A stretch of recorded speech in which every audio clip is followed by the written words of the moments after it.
Appreciate you Hi, Judy. taking time this morning. This is informal, just say hi to each other. We'll just take a minute and get people settled in. While you're coming in, let's go ahead and use the chat and put in the chat like one thing you want to explore today, just to see where we have top of mind common interest, and that can help us organize where we start. So go ahead and use the chat. One thing you want to explore today. Specific street names. You want to rename streets? You want to know which streets are affected by the boundary? Yeah, I got a lot of street stuff going on. I want like Street level. on one side. Right. Street level in Lewis. Is it specific to Lewis, Deanne, or do you have questions in other areas? Specific to Lewis. All right. Order up. What else is going on, folks? Come on. A little bit more clarity for middle school choices. That sounds interesting, Olgamar. Do you want to say any more about that? What specific choices are you thinking about? Well, what happened is that I do have a lot of families. I am trying to focus them. I think that what is happening is that they are voices that are strong. What they are trying to do is they don't care too much about the school, but what is going to happen after that. And so they are making choices because I sent a questionnaire regarding this school. But I think that everybody's somewhat worried about where are they going to go for middle school. That's why they are choosing. So I was trying to eliminate that situation.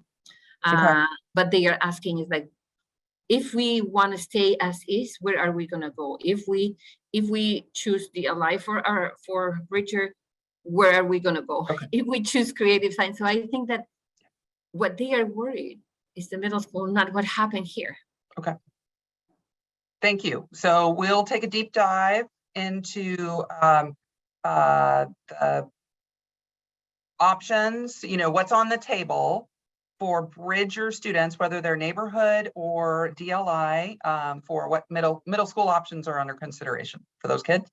And we'll go deep into the boundaries for Woodstock and Lewis. Sarah's here and wants to talk about the F series, particularly Arleta and Marysville. Okay.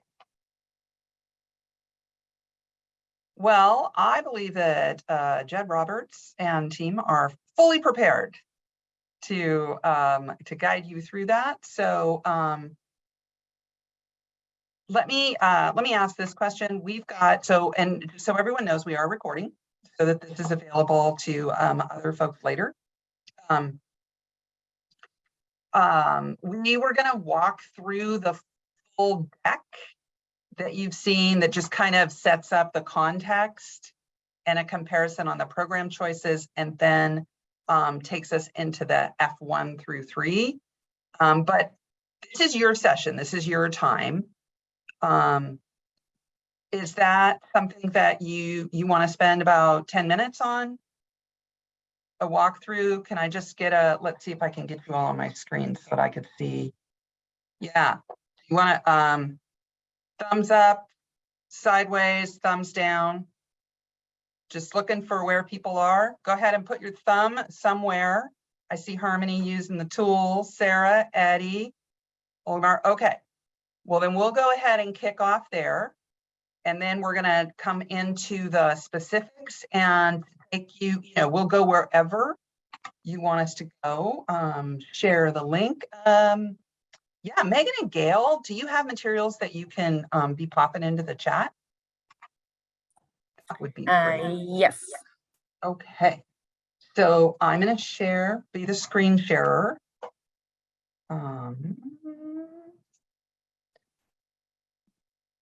She says, but does she do?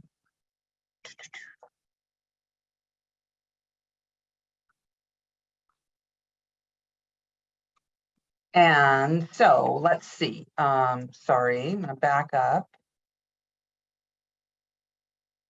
Let's go back. 1 second, please. Let's go to the top.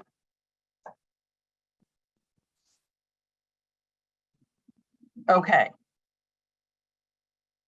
As in all sessions, these agreements are here for everyone so that they can show up as their fullest self and grapple with difficult issues and transform the status quo, and work together to do that. If this was easy, it probably, we'd all be different in this community and in this country. So thank you for taking space, making space, respecting voices and views, and doing things differently, and everything else on this list. Anything that anyone would like to highlight as we spend the next 50 minutes together?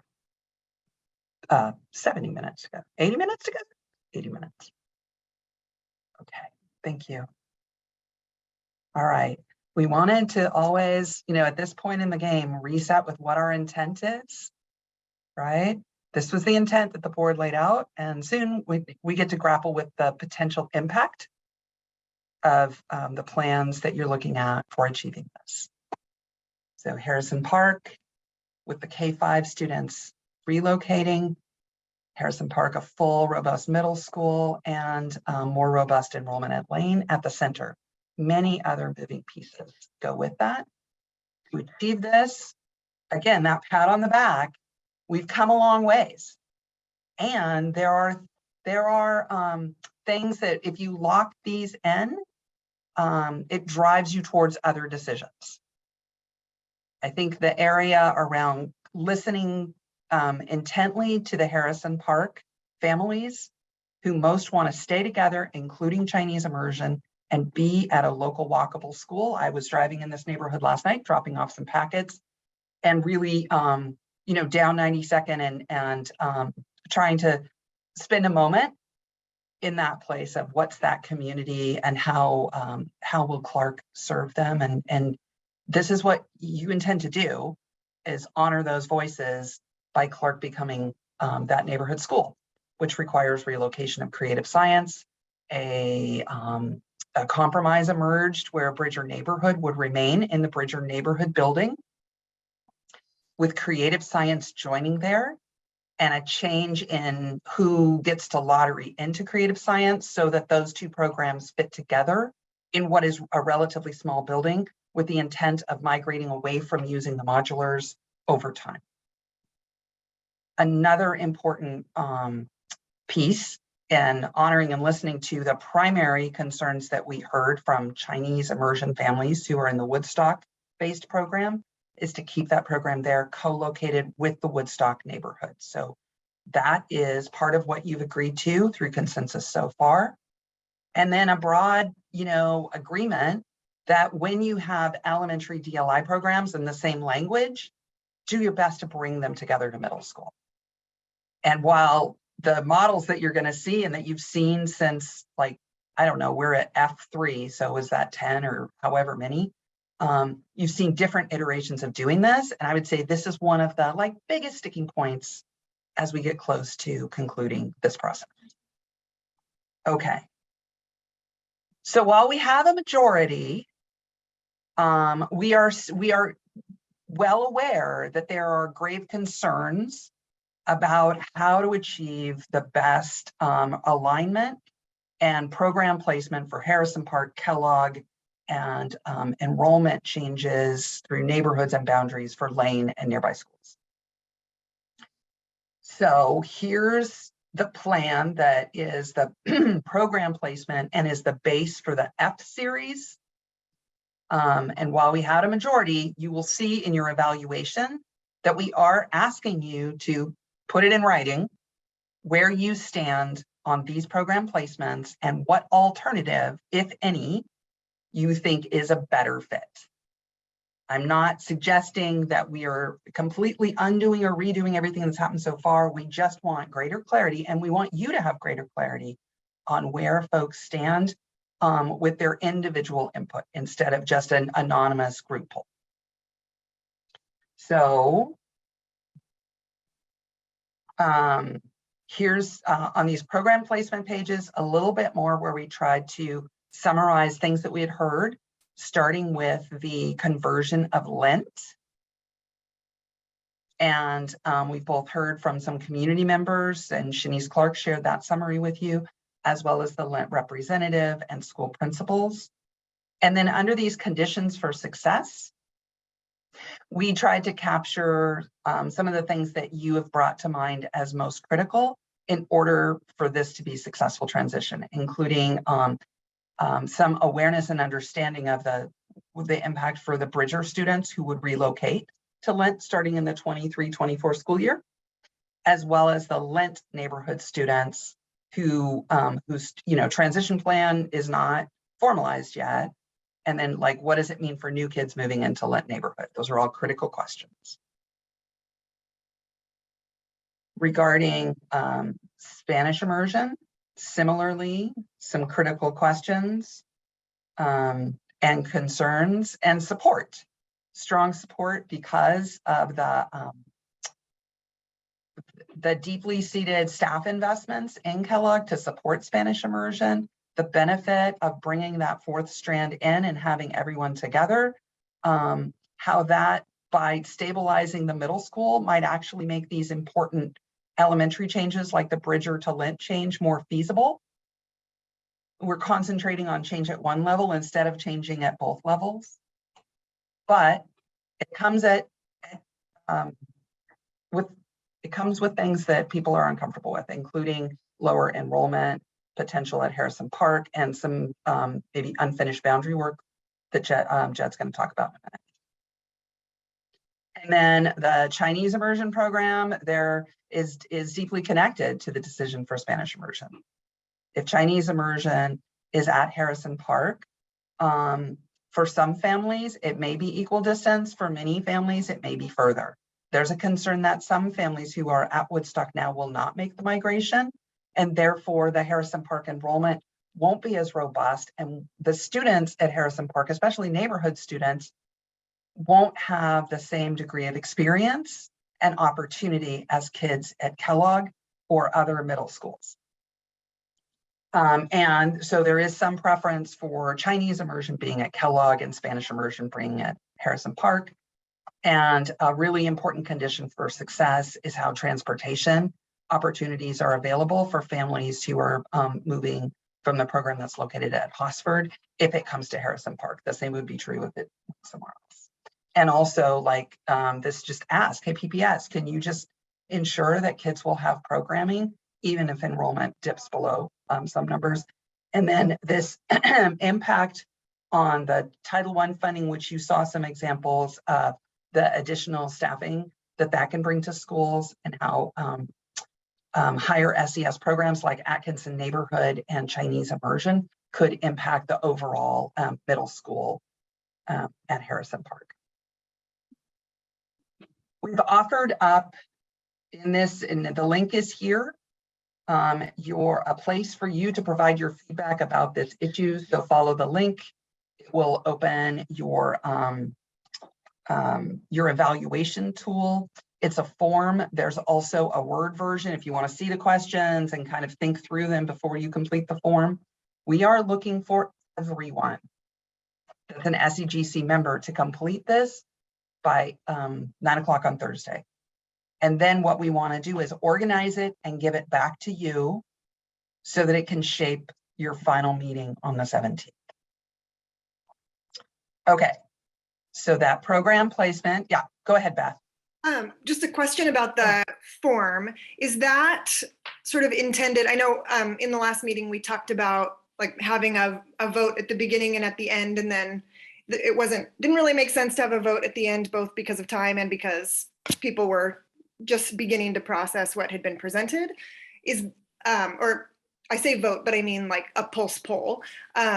Is what we submit in this intended to say, is this intended to be the vote that determines whether we have consensus or a majority, or is this intended to say we are just sort of getting a sense of how many people are still interested in this or that? Beth, we haven't described it as the final. Okay. Okay. And we've already had 4 polls and votes. And so there have been many. I don't know that this would be the last. I think it kind of depends on what the outcome is. Right? Like, I think it's important for people to see where things are, and then we'll know how much further work is necessary. I encourage people to bring forward their best full statement. And we thought, in fact, that a little bit more time to process, to learn, to talk with each other might help you get there, instead of having to make that, react in the moment on a Thursday night meeting. So we've taken a chance that this is a better strategy, and we're continuing to adapt to what you need. So I don't want to lock anybody in on this is the last thing you ever say on this issue. And if there is, and we'll see what it produces in order to determine how we proceed. Thank you. Okay, I forgot to open up this placement context document, and full disclosure, staff worked on this, as did your co-chair Beth, trying to summarize the things that had been submitted so far, particularly about these program placements, some benefits and burdens, and some questions. So strongly encourage you to review that and to add to it. It's not meant to be a locked document. If there's something missing or that can be improved, you are welcome to do so. Remember that the final audience for all of this is the community, but our school board. And after all the hard work you've done, these kinds of tools help them understand like the degree of issues and the back and forth trade-offs that you had to grapple with. They're not going to be able to invest all the time that you've had. You're doing it in part on their behalf. So we encourage you to help make these tools as full a reflection of your work as possible. And it's also going to be helpful to your volunteer writing team, which so far is Sarah and Andy and Dee, and your co-chairs will be weighing in when they can. And anyone else is welcome to join it. Okay, I think I've exceeded my time limit, and I'm going to go back to the presentation. And I think this is where we shift to the F series, the #1 selling pickup in the world, and how these potential boundary adjustments both help to balance out some imbalanced issues that may in part be due to program placements, and some are not. And hopefully this will trigger that conversation about some of the specific boundaries that you all wanted us to emphasize. So, ready to go, Jed? Okay. Well, good morning. And I know you've all spent, the entire weekend poring over the maps and summary statistics for each of these, but just assuming that some of you may have not, I just want to do a quick run through of where we're at with the F series, as it were. And it all is built off from the program placement that Judy's talked about and that showed up in draft proposal E1, which was one of the things that we were talking about in detail at the January 20th SEGC meeting. And so you see the visual representation of those program placements here, highlighting Harrison Park, Kellogg, and Creative Science. So I'm just going to hang on that for just a minute here so folks can refresh themselves.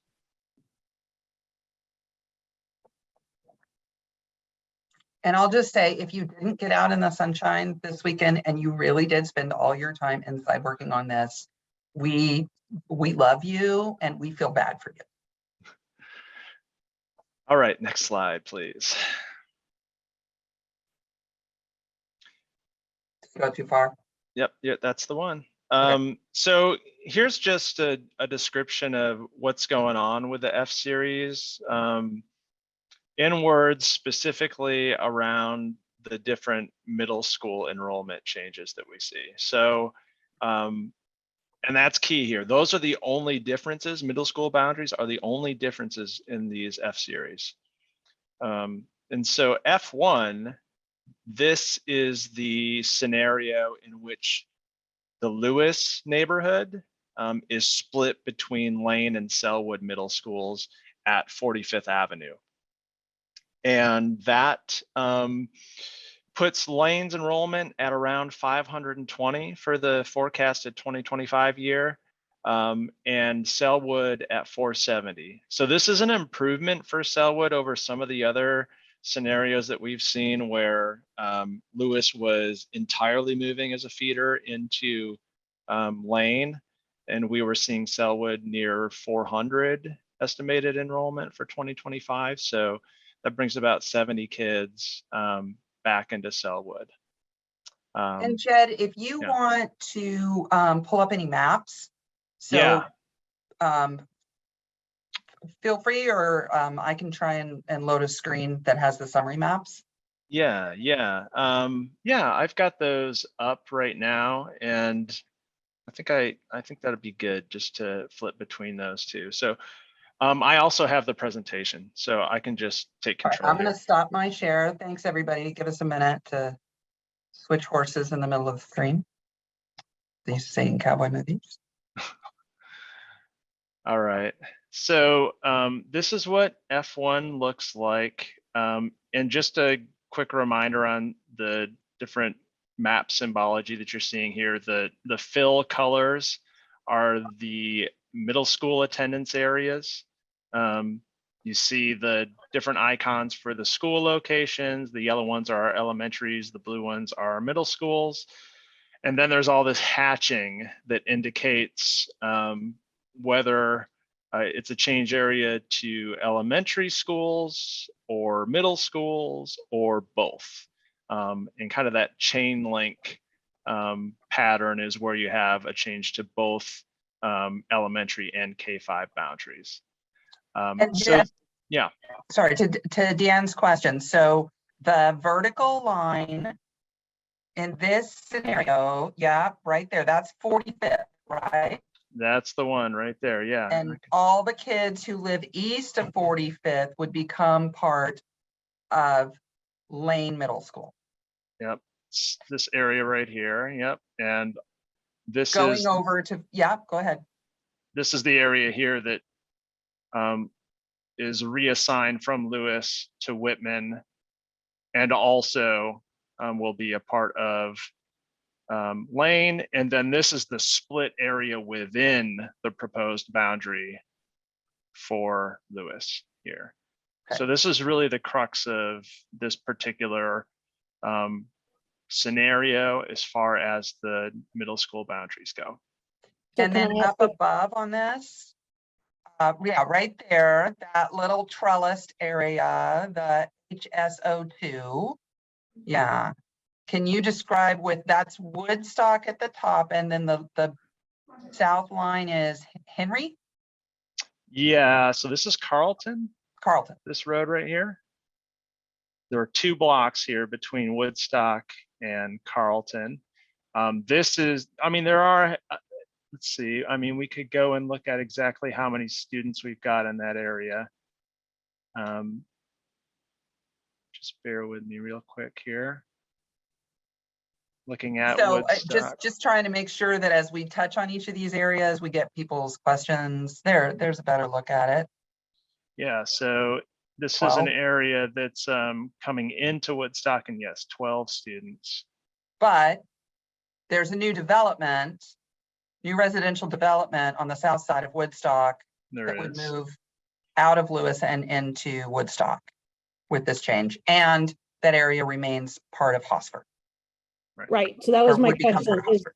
is they will, so then we're looking at Selwood, Lane, and Hosford as our, we'll still feed to the 3 at this point. As you're transitioning As their kids transition, right. out. And then, Correct. Jed, can I ask one question about right where your cursor is right now?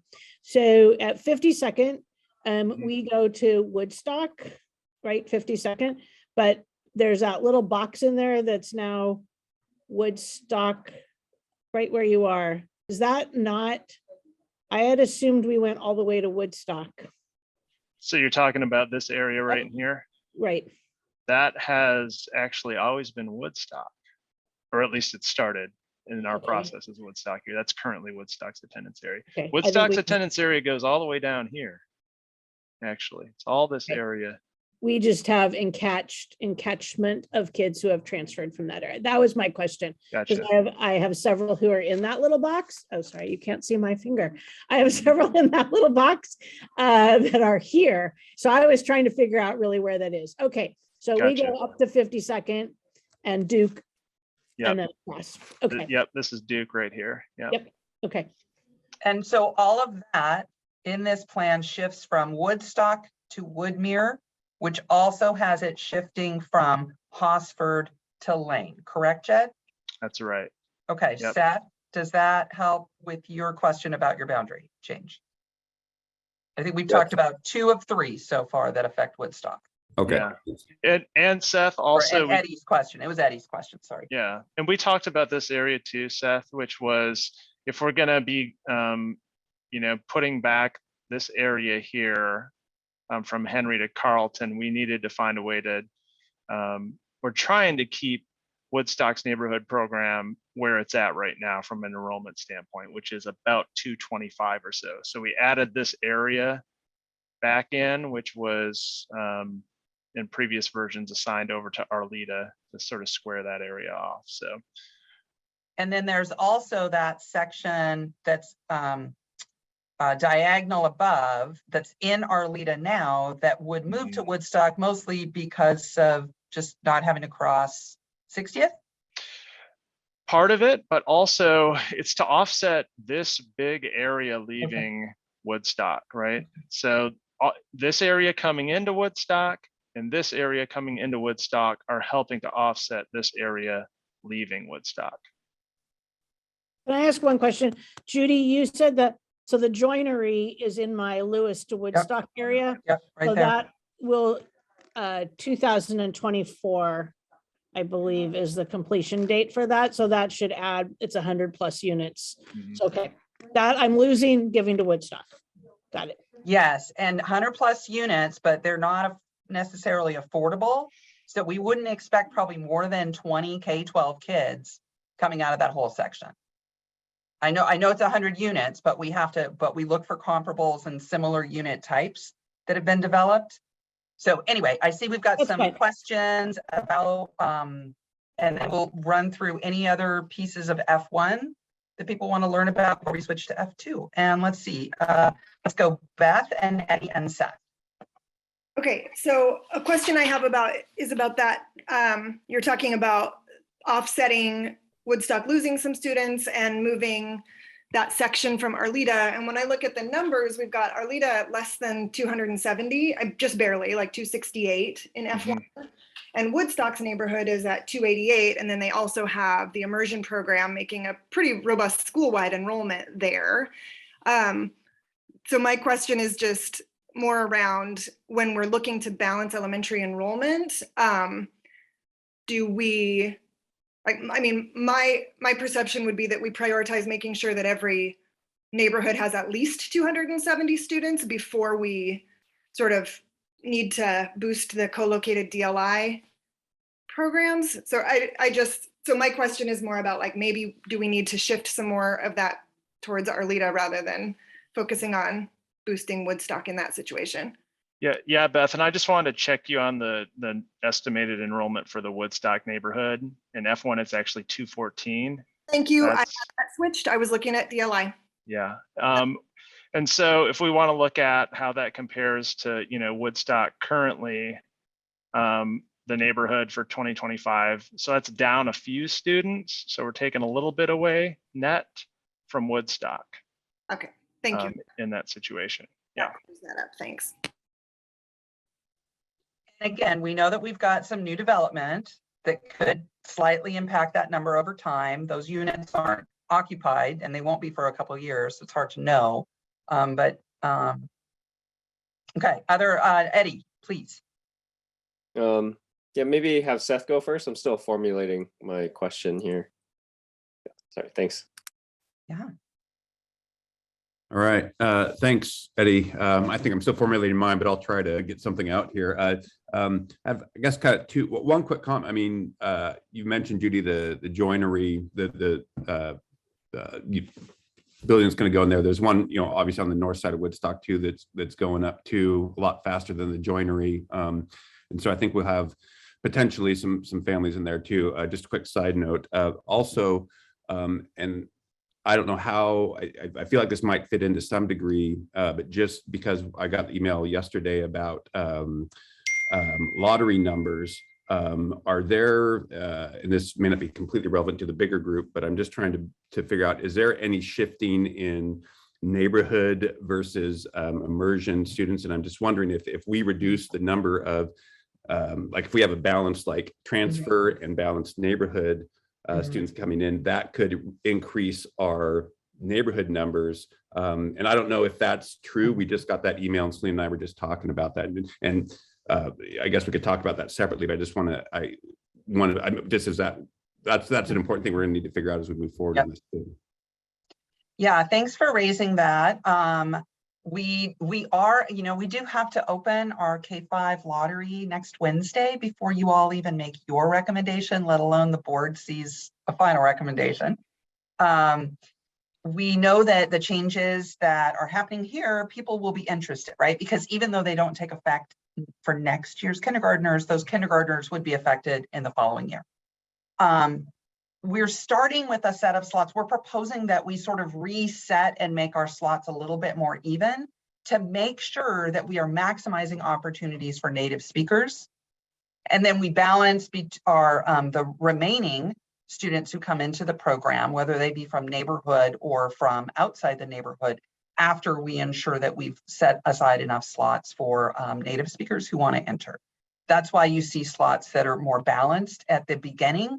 And then since we will make decisions before we run the lottery based on the actual applicant pool. So that's a lot of like inside baseball, folks, for those of you who aren't in the deeply in the transfer world. And Seth, happy to talk with you and other principals, Olgamar as well, off, in a separate space. But I think your point is fair that the neighborhood enrollment in the neighborhood program is based in part by decisions and opportunities for neighborhood students to access immersion. And we actually don't know how even, the middle school shift could impact that over time.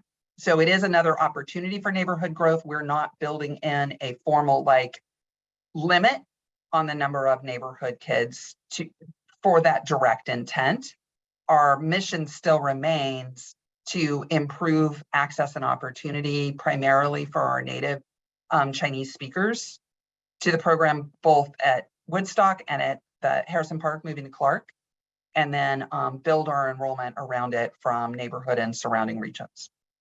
Yeah, thanks. And I'm sorry, I didn't mean to get us too deep into the technical side of it, but I was realizing that if we're talking like numbers of 20 kids that are in a certain section, I mean, we're also, those numbers are going to change significantly if we're making adjustments to the, if we reduce number of kids in the neighborhood that are coming to the program, that's going to increase our in theory, increase the number of students in our neighborhood that maybe isn't captured in some of this map work. But again, like I said, I think it sounds like there is some flexibility. We're going to prioritize our native speakers and then fill that other half with native English speakers. So yeah, maybe we can chat more about that later. But I just wanted to surface that too. Thank you. They're all connected. Eddie, ready? Yeah. Great. So just quick reminder, I just want to make sure I got it right. So with the Woodstock boundary, I mean, we're cutting out that original section in the lower southeast, sending it to Woodmere, and then adding these pieces from Arleta and Lewis. What was the original reason for doing the switch, adding some and cutting off a piece? Was it just because of streets and yeah, nice squares? Yeah, so Eddie, what we heard a lot early on in the process when we were just beginning to talk about boundaries was how can we make this a more walkable area to the schools?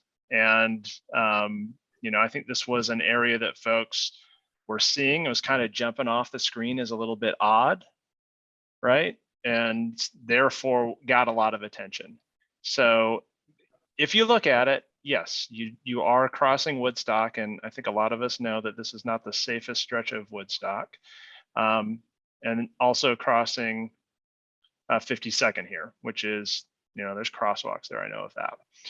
However, if you are going to Woodmere, there is the crossing of 72nd here, so it's not, it's not that there are no large roads to cross here to get to Woodmere. So, but yes, that was where it came from, Eddie. We Well, definitely heard actually- that this was, yeah, go ahead. Well, I also want to say that like Whitman has the smallest neighborhood base of resident students of any of the elementary schools in the region. Whitman is a tiny elementary school, and we really need to get them closer to the target number of 270 because of where they're located. That takes these sort of domino effects. So what we were looking to do was see where we had kids that we could shift, like from Woodstock to Woodmere, so that we could move students from Woodmere to Whitman without Woodmere becoming too small. And that's why you also see that little bit of change. Jack, can you put your cursor closer to the ARWM? Yeah, right there. So that is a portion of our LEDA that's also south of Woodstock that would also be affected by change by moving to Woodmere. And then that allows for that big section right there where the Lane school building is to shift from Woodmere to Whitman. Right. Yeah, that's Thank you. Yeah, thank you for that clarification, Judy.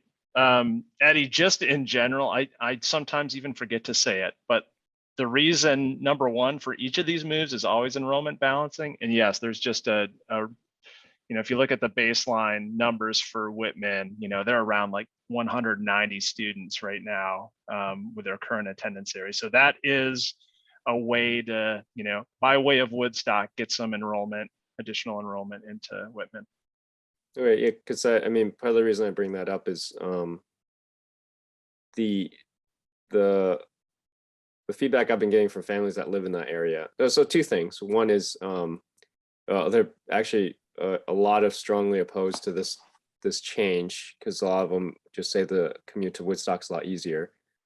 And the crossing of the street is not as big a deal. However, the little section south of Woodstock, just directly south of the elementary school, from Lewis, that is like the busiest part of Woodstock, and that would be I think a more difficult cross because you have a lot of businesses also in that area. But yeah, so I mean, I originally thought that was because of that domino effect. We're trying to balance enrollment downstream.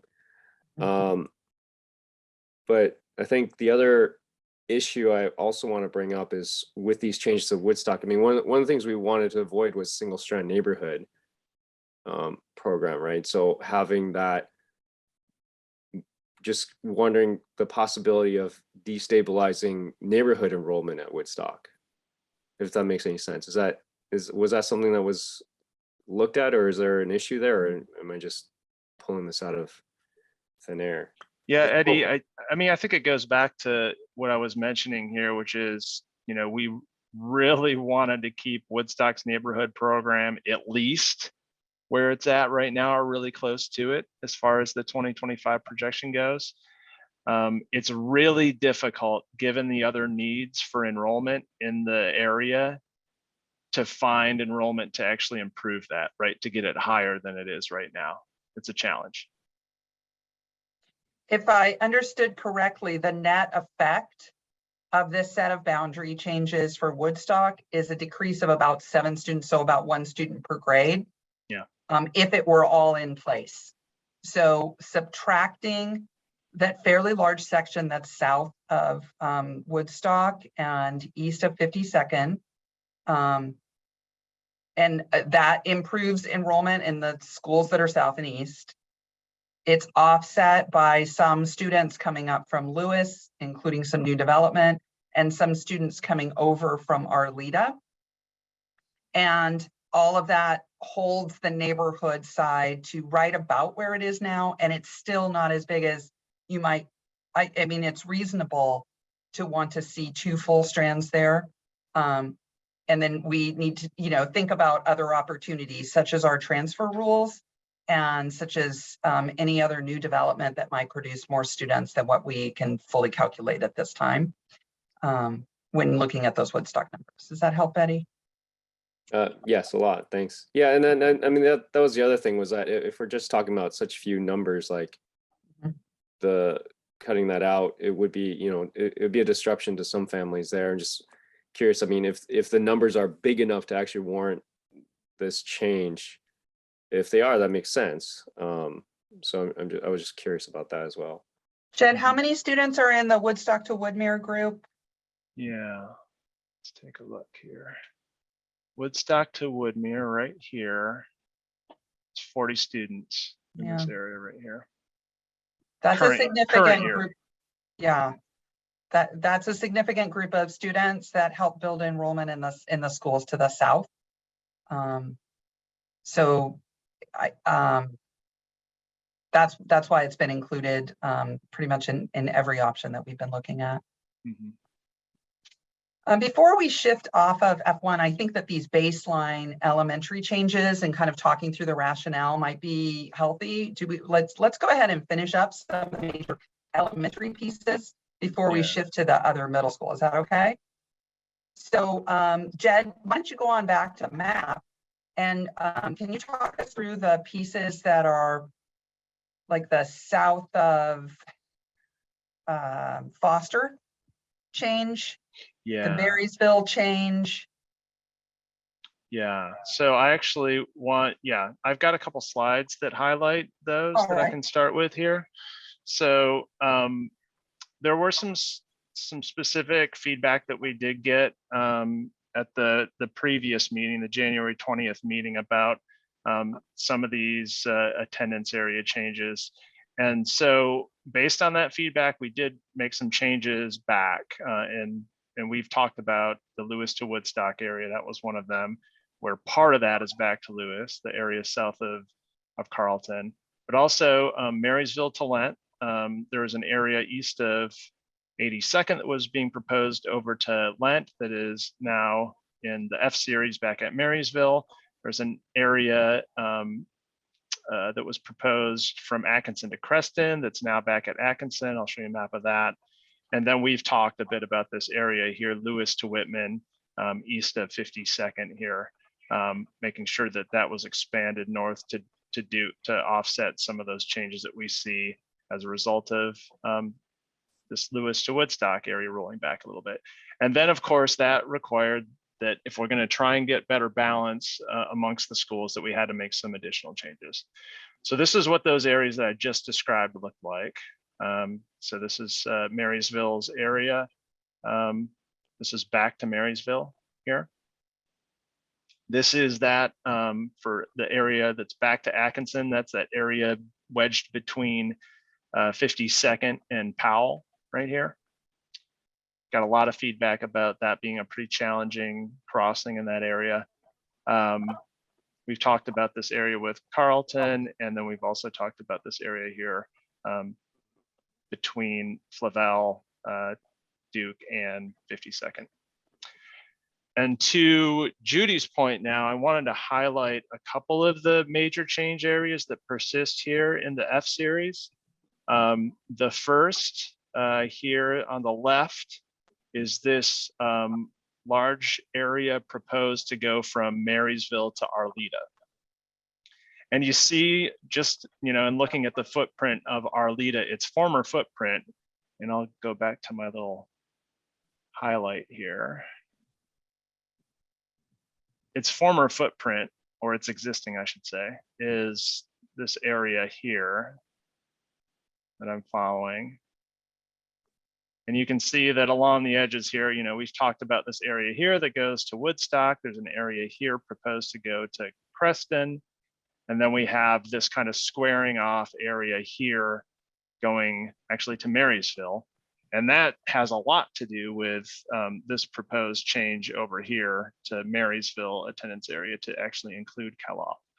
And how if that area were not assigned to Marysville, we'd have a little bit of a quite a bit of a wraparound to get to Kellogg up there. So all that's to say, there's a lot of area being assigned out of Arleta in this, and there's a need to get something back into Arleta. And this was an area that was identified to do that, given that it's, south of Foster, so not needing to cross that road, and understanding that, yes, 72nd here is still a major road, but there are some crossings there. This could be drawn in different ways, of course, but this is kind of the first cut at getting some area into Arleta to account for that. For reference, for folks who don't know the area closely, right where your cursor was a second ago, that's Mount Scott Park and Community Center, right? Some people know that. It's where the pool is.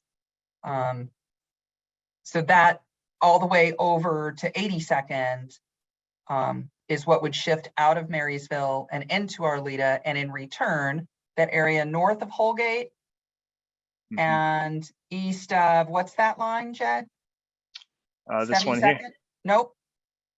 What's the boundary line that you would draw between Arleta and Marysville? The vertical line. Nope. North of Sorry, this one right here. Yeah.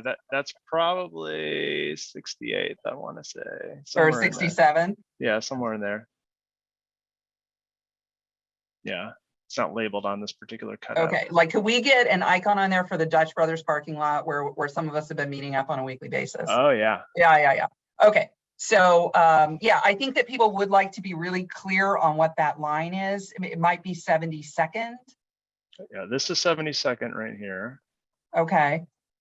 So yeah, 70th, maybe About 70th. 68th or 79th, somewhere in there. Yeah. Okay. And that would add into Marysville, and then Marysville would extend north of Powell and be the, Marysville, the Marysville boundary stops at Powell in this plan. It actually, that transfer area from Bridger to Marysville. Okay. So is that Powell to Woodstock? To on the map, Powell Jen? to Woodward. It might be Powell to helpful to Woodward. look at the, Sorry. it might be helpful to look at the elementary school maps if we're wanting to laser in. I yeah, don't know if we have those up, Jen. I do. Get out of this. So we can look at. And I see Harmony and Beth with hands up. So let's one more look at clarity on where that Marysville boundary would be. And then let's go to Markham. Yeah, so it's either 69th or 70th. It does a jog right here. That road looks like maybe 70th. Sarah Kincaid, are you on the call? I know you're 70th. Oh, I'm sorry. Probably wasn't supposed to reveal that. Are you, what do you think?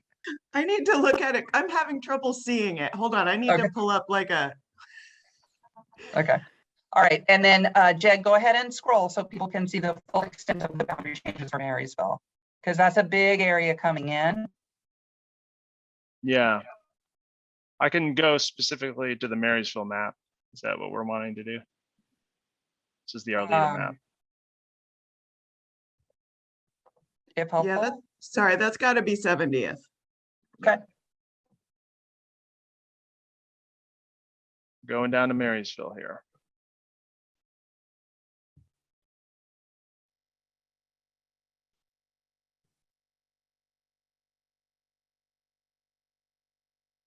Okay, so that's the new Marysville boundary by reducing it, everything that's south of Foster, and adding in those, yeah, that's a lot of change. Okay.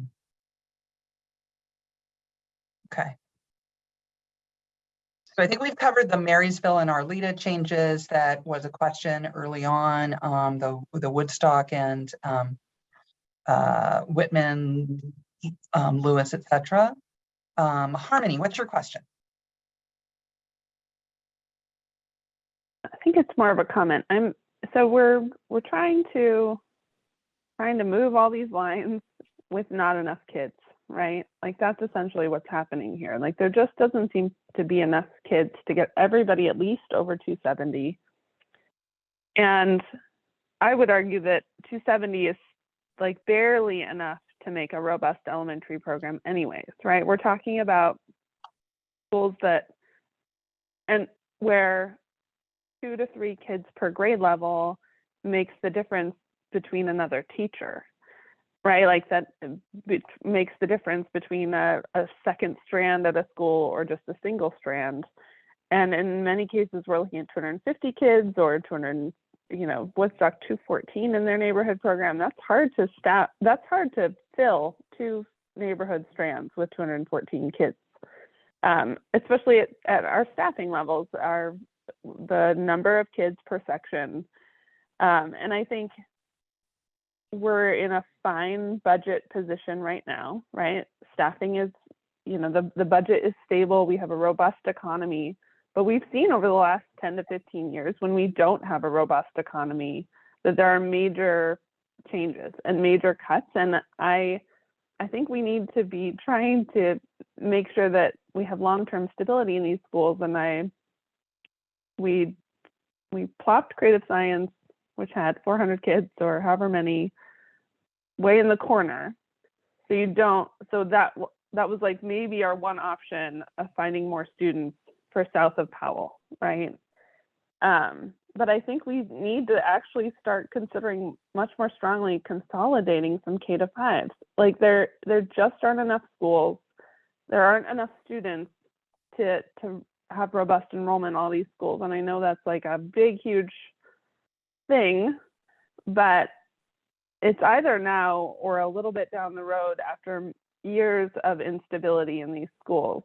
We are already experiencing it right now with the pandemic drop in enrollment at a lot of schools, right? Just kids shifting out due to the pandemic. We're seeing massive staffing disruption at all of these schools. And I just am, and so we lost the creative science option for more kids. And then we've been told we can't touch the inner Southeast schools, right? Which are overcrowded, over-enrolled.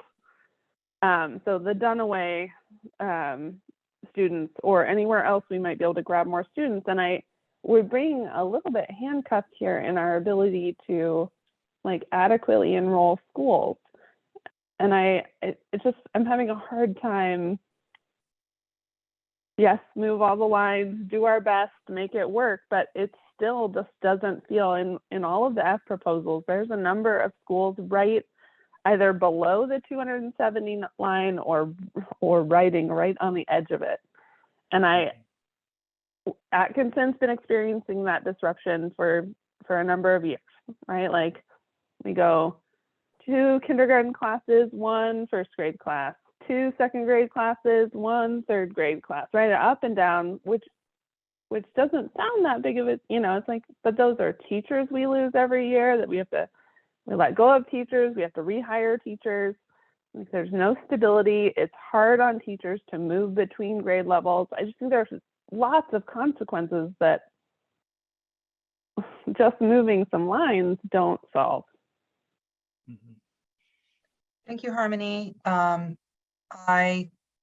One thing that I want to encourage folks to do is not just feel frustration in this space, but also if that's a shared concern, and I believe I'm seeing comments and head nods that it is, that you articulate that in as part of your recommendation. My question right now is that something that do you feel like this, I'm hearing you say, go ahead, do the best now, but it may not be enough. And you're really concerned about what it would take to get to enough. And you all have talked about the limitations. So I just want to make sure. The timeline feels impossible to, like, we can't say, oh, what makes sense here is maybe closing Arleta or closing, right? Like we throw this in a week before this goes, that we're supposed to raise our hand and say, this is what we, no, I get that. I just think that doesn't make it not a problem, right? It's I think that's why a lot of us are struggling to like, yes, let's go with F. Like, let's go with one of these, because it just doesn't, we already got locked in. We know that Spanish at Kellogg makes Harrison Park small, and we were already, that decision was taken away, I think, from the coalition. And I think that's where I'm struggling to just like wholeheartedly support this, because it just doesn't feel like a solution long term. It feels short term, sure, like this will do a couple things, but long term we're just faced with another round of this. Thank you. And I know that's just frustration, but it well, I'm trying to figure out what the productive steps are that go with it, right? And so just thinking about how we use our time. So I want to make it really clear that this Thursday's meeting is meant to basically replicate this process for people who can't attend today or tomorrow. New decisions are not like, I don't want people to feel like they've got to be there Thursday because new decisions will be made. But if there is coalescence around these kinds of topics, not just to share the frustration, but to say, and here's some active steps that could be taken, maybe not in a week, but I want people to feel like that their voice could be heard on that. And if we need time on the 17th for those, how is this connected to the big issues? And like, are we clear on what the limitations are and what the consequences of those limitations are? Then make sure that there's time for that. Beth, please go ahead. Mine, so I thank you for saying all of that, Harmony, but also I just have a quick clarifying question about the map, which is this change that's shown for Marysville north of, or to incorporate Kellogg into the boundary, does that appear in all of the F? Does this Arleta Marysville change appear in all of the F series, or just in the one where Arleta is split between Kellogg and Lane? It's in all of them. Yeah. And that because Marysville is a feeder to Kellogg in all of them. Yeah. And so an Atkinson, so in C, which was sort of the original base map of the E proposals, right? That had Kellogg was inside of Atkinson's boundary. Yep. I think that we had another way of enrolling Harrison Park, which was probably Lent, all of Lent feeding up into Harrison Park, which then meant you didn't need Atkinson's enrollment to get Harrison Park. Therefore, one of the options was it could feed to Kellogg. Okay. And so then Kellogg could have been inside of Atkinson's, okay. All right. Yep. Because Atkinson now has that sort of strange looking long skinny leg out to 82nd. Yeah, this one. Yeah. Okay. So I see that Sarah had a question, and then let's move on to F2 so that you all have a chance to grapple with the difference in these plans and respond. We are looking for your responses in your evaluation as well as through this meeting. Sarah's question was, did you look at just going north into the up to not Woodstock,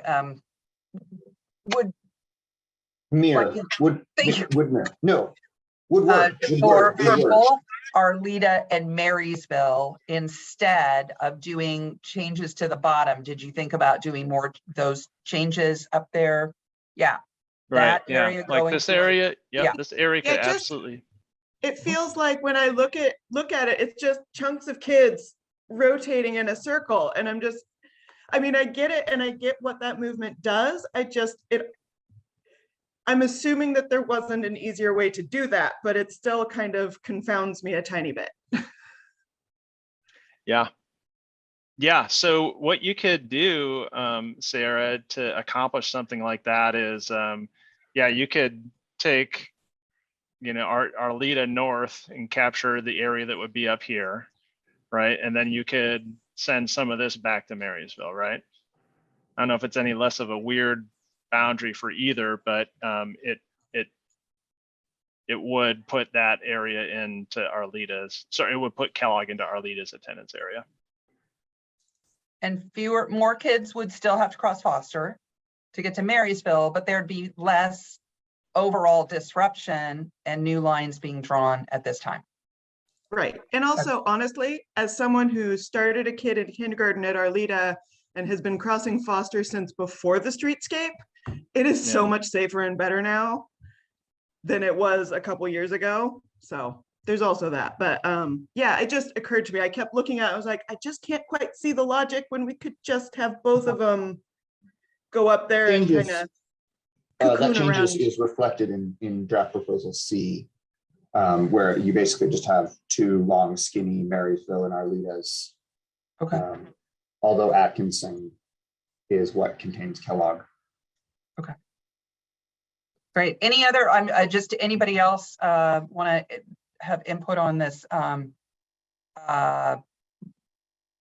These set of Marysville changes and Marysville Arleta, like, do you feel like you'd be more inclined to support kids staying with their current, like keeping more of the boundaries the way they are and just sharing that section from Woodward to Powell where Kellogg is, sharing it between Arleta and Marysville and having fewer changes south of Foster? Or I'm just wondering if there's any other feedback anybody wants to give before we move, because it actually influences the F2 middle school changes. And maybe let's just go into F2 and see if that encourages conversation. And we've got about 10 minutes for F2 and 10 minutes for F3, and then just a couple minutes to wrap up. Okay. All right, well, let's get through that then. So draft proposal F2, this is another proposal that does have a middle school boundary splitting an attendance area. In this case, it's splitting Arleta at Foster, and it's between Lane and Kellogg. So the area north of Foster to Kellogg, area south to Lane. There's about 110 students that are in that wedge south of Foster that's currently comprised of both Marysville and Arleta attendance areas. So that does put Lane's enrollment up to about 570 and brings Kellogg's down to 580. Just for comparison, and you know, you see where Lane is in some of these others, so about 50 more kids than in F1, a few less than in F3. And we know that Kellogg's around 700 right now in both F1 and F3 with the 3 feeders as well as Spanish DLI. It also would allow us to keep Lewis in the Selwood feeder pattern, and Selwood's actually above 500 in this situation. So let me go to the big map of this, the overview. And so the green area here is really the big change, right? Let me get my spotlight back on. This area here is that area that's being split to feed down to Lane. This area here remains feeding up to Kellogg for Marysville and Arleta. We still have a lot of the other changes that we've talked about at the K-5 level are still present in these. It's really just this boundary change here between middle schools that's the difference. Well, additionally, the split for Lewis is not showing here. So the part of Lewis that is west of 52nd, the part that wouldn't shift to Whitman and Lane, that would remain in Selwood. And that supports more balanced enrollment between those schools. This increases enrollment at Lane while reducing neighborhood enrollment at Kellogg. I wanted to mention something because it was a question that I saw, and it was about length, Spanish immersion, and neighborhood. Like, it's showing that it still has a neighborhood zone. Mm-hmm. And that there are students who reside in that zone. We know over time they will transition or most of them will transition to also being Spanish immersion students. Mhm. But we don't know the proportion who would be opting out to Marysville in the future. So what you see on the summary statistics assumes all remain part of Kellogg. So this is 100% with Marysville and Lent together as part of the Kellogg feeder pattern. It would mean 100% of Lent neighborhood students, whether they're part of Spanish immersion in the future or opt into Marysville, would have access to the same middle school. Right. Can I ask that question, and can I just get a little bit of clarification on, so like, for example, we're looking at F2 and Kellogg says 363 neighborhood students, 222 DLI, Spanish DLI students. So those numbers would include like the current Lent neighborhood students who have chosen DLI are included in Spanish DLI, but Mhm. current Lent neighborhood students are counted in neighborhood. And so in the future, if Lent were an all DLI program, we would assume that that balance would shift a little bit towards more students being counted in Spanish DLI, depending on how, assuming that more Lent students are in DLI than are Mhm. currently in DLI. Yeah. And Yeah, I this- think that tracks. Ethan, does that make sense what Beth is saying? And how is that showing up? How's that showing up for Kellogg? Isn't that just getting replaced by Bridger? Are we talking about the Lentz enrollment or the Harrison or the Kellogg enrollment? I'm talking about Kellogg and the, because right now, like there would be more, so I would assume that more Lent neighborhood students who are currently not choosing DLI would become part of the DLI program. So it's, I mean, it's probably not a dramatic number, but just that would shift. There would be slightly fewer neighborhood and slightly more Spanish based on the choices that Lent neighborhood families make. Mhm.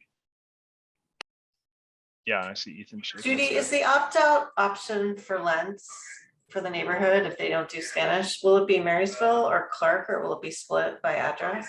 Well, I think it should be what parents most want to fit what they need for their kids. I think Marysville is a great choice. And I think that we could have really effective transportation patterns that would support kids going from Lent, and I'm especially thinking of ones who live even east of the 205 into Marysville. And I don't want to close the door on other things that people would want us to consider. So I think we would have space at Kelly or at Clark, definitely at Marysville, even at Woodmere. I think what we'll need is like one primary school because we won't be able to transport kids to multiple other schools. We're thinking Marysville, but we don't want to think too many steps ahead because of the importance of this transition. And we haven't engaged Lent neighborhood families specifically on that question. That's why you're still seeing it as sort of a community unto itself in the summary statistics, because of the need to really work with them to name what might be different.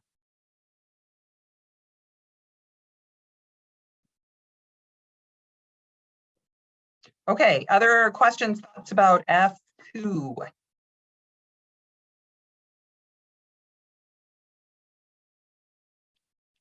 Well, let's go ahead and flip to F3 then. I didn't see any specific questions about F3 that, but other than, again, there were Eddie's questions around Woodstock and boundaries. And so let's see what comes up here. Yeah, so F3 sort of came out of, all right, we're starting to, see what things look like with Spanish DLI consolidated at Kellogg and those other pieces in place. So we had a bit more time to look at different feeder patterns that could help out Lane and hopefully help out Selwood a little bit, given that it's so low in E1 without implementing any kind of middle school split for any elementary schools. And so what we did with F3 here is fed the Woodstock neighborhood to Lane instead of Hosford, where it's currently at. And we were able to then keep Lewis as a feeder to Selwood. So this puts Lane at a pretty high enrollment compared to what we've seen in other scenarios. And it does get Selwood, at that 530 mark, it's actually the exact same boundary as an F2 for Selwood. However, we do see that Hosford is now dipping below that 500 mark. And with that, I will flip over to the map here and we can start talking about that. And in F2 and 3, there is no change to Lewis, correct? I mean, Between each other, correct. Yep. Right. We still have these changes here and here to the attendance area, but yeah, from a feeder standpoint, okay. same deal. So that, and I'll just say this is the most positive, so that the school is not divided, because part of the neighborhood will turn into Whitman and part will turn to Woodstock.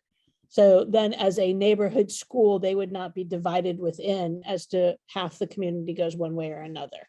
Right. So hence why F2 and 3 look better for Lewis. Yeah, and importantly, no elementary school faces that here. I think that, with Chinese immersion, in the latest working program placement, being feeding up to Harrison Park, we already were going to see a situation where Woodstock was going to see a split feeder between its neighborhood and its Chinese immersion program. So I think that gave us a bit more flexibility to look at what this feeder pattern would look like for Lane.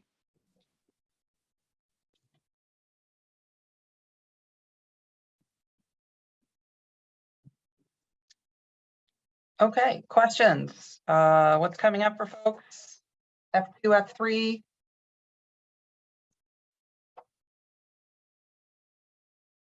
All right, well, this has been a very technical review. We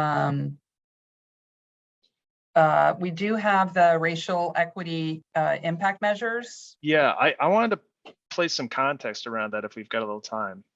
Yeah, Beth, go ahead, and then Jed will do that. Oh, I was just going to provide the feedback that in F3, I really like that it avoids the split feeders for the K5s, but I'm concerned that I guess in both F1 and F3 that there's no, there isn't a relief in the level of enrollment at Kellogg. Right.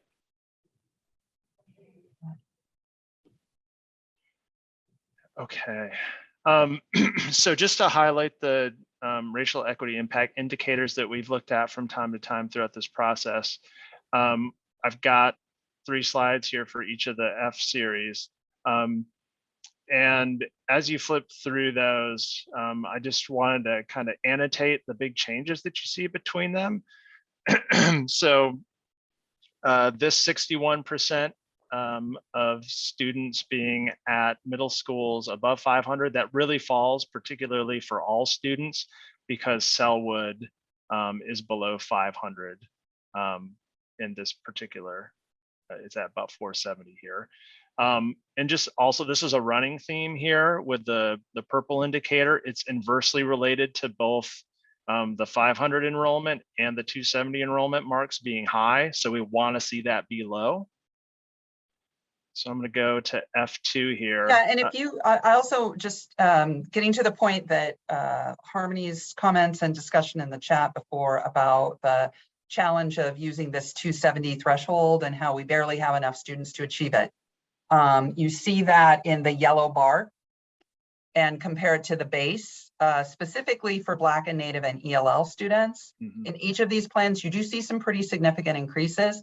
And I totally hear you and understand that it isn't the ultimate goal and the tension around that. But it should be the same for each one, right, Jed? Because the elementary lines are the same in all the F series. Yeah, there's just some very slight changes in them, but yeah, they're very close to each other. Okay. But yeah, that delta right there, that's really important to highlight, I think. I mean, these are your Clarks, your Woodmeres, your Whitmans that are boosting these numbers here for Black and Native and for ELL students. And that is a running theme. Now with F2 here, this is the one where we have the Arleta split at Foster. It is the one that allows us to have the most students above 500 of the F series here. Again, we see improvements across the board for K5. And I just also want to point out that there is not a lot of difference between the number of students that are a mile from their attending school or the affected students between these two. And I actually want to point out that you do see that the percentage of students within a mile of their attending school is downward from the baseline in all situations here. So much of that has to do with the program placement pieces and how students are being modeled as an example. Students that are currently at the Hosford Chinese DLI program are now assigned to the Harrison Park Chinese DLI program, right? So that's a big hit as far as distance from where they live in a lot of cases. So that's what we see there. And also, like, Harrison Park is sort of more in the middle of the Harrison Park boundary. And when the K5 moves to Clark, which is further north, some of those kids are going to be more than a mile away that aren't a mile away now. And what we found over time, you know, we converted to K8s and more kids got to attend a school that was close to where they live. They were small schools. We really struggled to provide equitable programming across them. Now we're moving back to the K5 middle school model. And one of the side effects is that kids don't stay in one cohort together the whole time anymore. Sometimes they have to move and change, and that either one or the other is further away.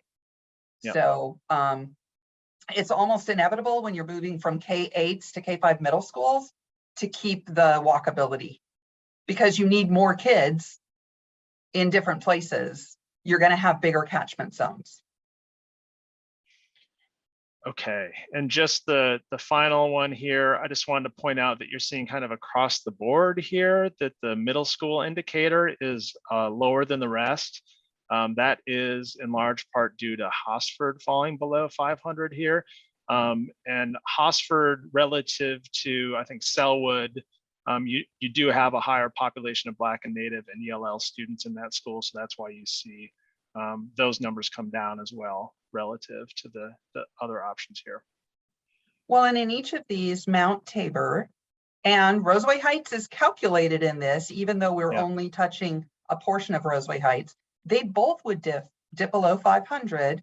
The reason we haven't spent much more time on them is that they're adjacent to northeast, where we have K8 schools that still need to be reconfigured. And so we believe there's potential for hopefully, you know, being able to bring their enrollment up before those dips happen. It's just all going to depend on our timing and how we get through these next processes. And I also want to say that even though we are not looking at the further west elementary schools that are in the southeast area at this time, I don't believe that means that we are never going to have that conversation.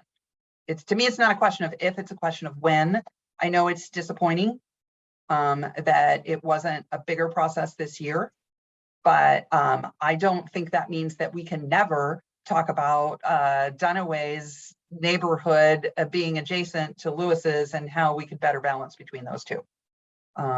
It's just a question of figuring out when and hoping to have and trying, like, intentionally to not have negative consequences along the way. Okay, so we've got about 8 minutes, and are there any more slides that you'd like me to drive through, Judy, here? We'll go ahead and pop up the last slide just to remind people of what our expectation or what our hope is. We've planted a whole lot of seeds, and we're going to see what's coming up in these next few days for folks. Your feedback is vital. What we hear in these meetings is important. What we see in your evaluation forms is really critical this week. Any questions about that evaluation or other things that are coming up this week?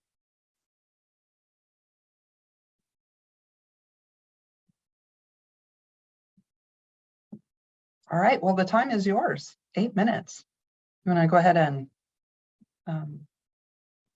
stop sharing, Jed? And let's see, we haven't heard from Alyssa today. I don't know. Maybe we have. I see Regina. Anyone else that we haven't heard from so far that comments, questions, ideas you want to put in the space? Go ahead, please. I don't really have any question. I was on vacation / work last week, so I missed the meeting. So I'm using today as more of a catch-up time. That's why I've been just absorbing instead of commenting. Thank you for being here. Yeah. And as a reminder, you're not expected to attend tomorrow's session. Jed will be there. I think I'll be there. Megan will be there.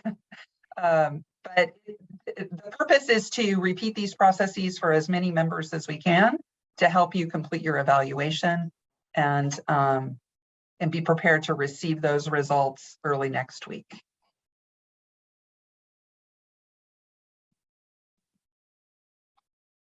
I see Claire was able to join us. Claire, any comments or motivation for the group?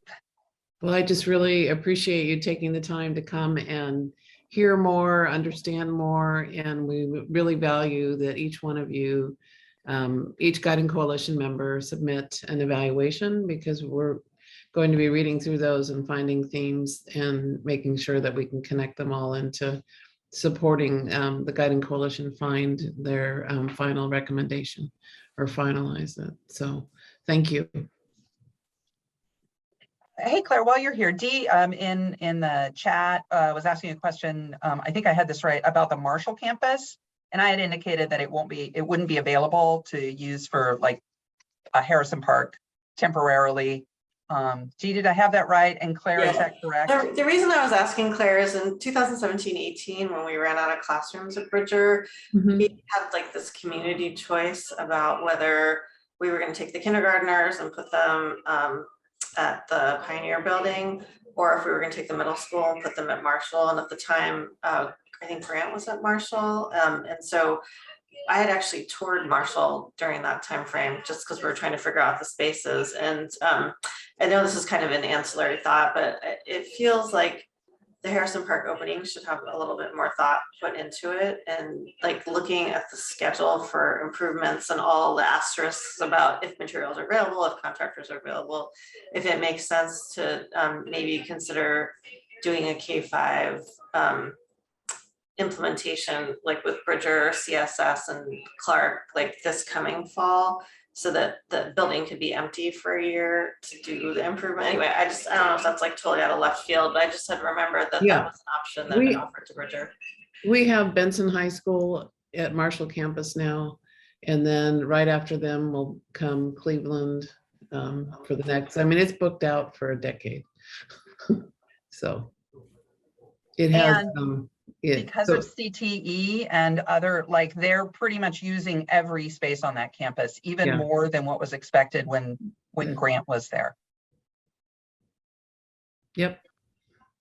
It's very full. They have a lot of equipment. But I appreciate, you know, and it actually helps us to do it over a couple of summers at Harrison Park. So, and the conversations are still continuing, especially with that middle school redesign work about the spaces that are needed at Harrison Park. So that conversation is ongoing. I don't know that anyone here is involved in that conversation, but I do know the team is working hard to, you know, both the instructional and operational folks are coming together to work on the next steps for Harrison Park. Yeah, Principal Dickey was sharing an update with her community in those meetings that she held last week, and oh, I got, she's got a name for it. It's like mid-century something design is kind of what they're going for. So they're definitely moving forward, and she's been trying to make sure her community is aware of those kinds of changes. Did I see a question? No, I have my hand raised, but I'm going to save it for some other time. Yeah, thanks. Okay. Yeah, it'll be a big surprise or a big letdown, most likely. Never. Like, I'm so grateful to all of you for spending this time with us. Jed, is it fair to say that when you're you know, an analyst working in the background. You're trying to come up with ideas that will really help solve the problems. And you don't really know if you're making the mark or not. And sometimes ideas that you guys have really spur other ways of thinking. And I don't know, Jed, Ethan, did you hear anything new today that's going to prepare you differently for next week? I mean, I think some specific stuff around the Arleta Marysville boundary north of Powell, like that's a pretty actionable thing to look at, for sure. I mean, I just want to say, like, you know, I live in the Arleta neighborhood. I walk these streets all the time, but to get the input specific from folks that are interacting with the schools and live in different parts of the neighborhood, like I might think it makes sense because I walk around the neighborhood, and that's an unusual position for me to be in with a client, right? That I live right in it, but it's just super valuable to even hear from folks that are just like blocks away from me, their perspectives on it. Thank you. That's a really good point. I know that you serve districts across the nation, across the region. You don't have to encounter your clients while walking Kirby down the street the way you do in Portland. So I know you guys are dedicated to a positive outcome here too. It's personal. All right, folks. Well, we're at time. This has been great. You are welcome to visit tomorrow or watch the video, and maybe we'll even see you again on Thursday. So grateful for your dedication. You know that we're here to help in any way we can. If you wanted a paper packet and didn't get one, I know Beth and Sarah have a couple extra copies that they could leave on their porch or maybe even get to yours. So we're here to support you and appreciate you. Have a great day. And Gail, you have what you need to record this and capture the chat? Yes. All right, then we are out. Thanks, folks.